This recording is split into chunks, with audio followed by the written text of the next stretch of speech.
वंदे पुरुषोत्तम।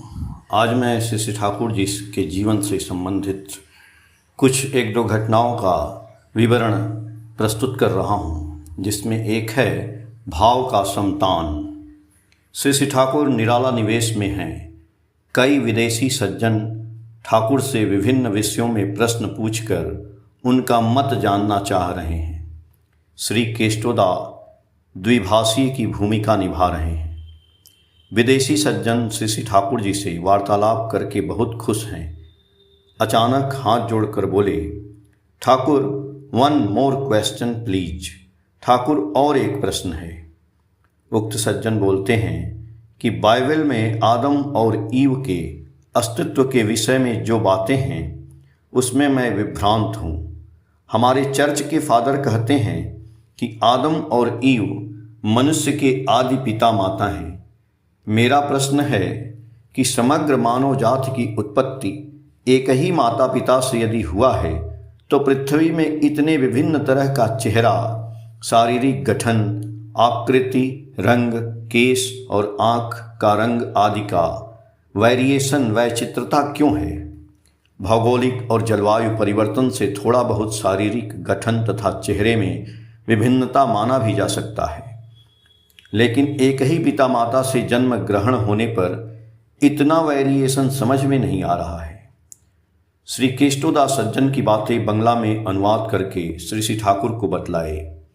श्री ठाकुर उस सज्जन की तरफ देखते हुए प्यार भरे स्वर में मुस्कुरा कर बोले, आदम का अर्थ है प्रथम पुरुष, ईव का अर्थ है प्रथम महिला।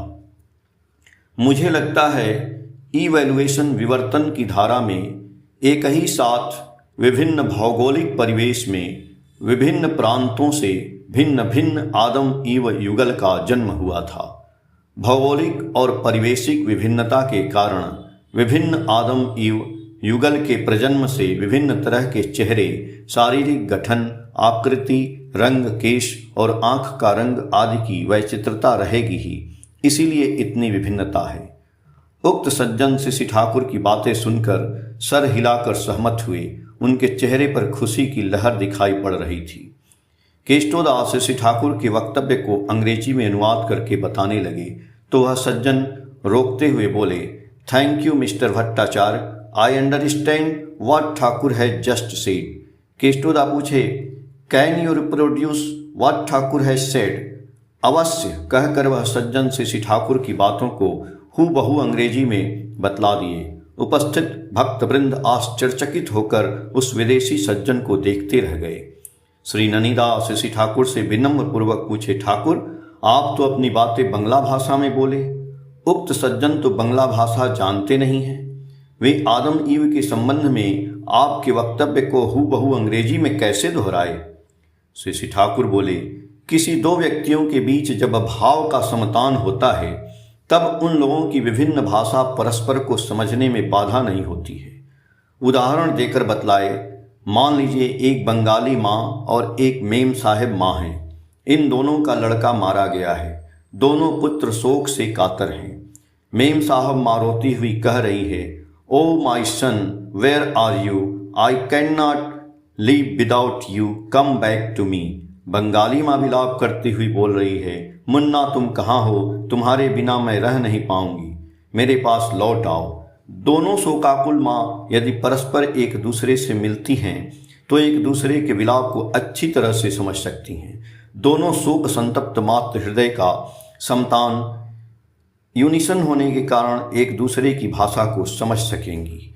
जीवन ज्योतिष ठाकुर जी का के जीवन की एक और जो है घटना है, प्रेम की अमोघ शक्ति। किशोरी मोहन दास कंपाउंडरी विद्या सीखकर अपने घर में प्रैक्टिस करते थे।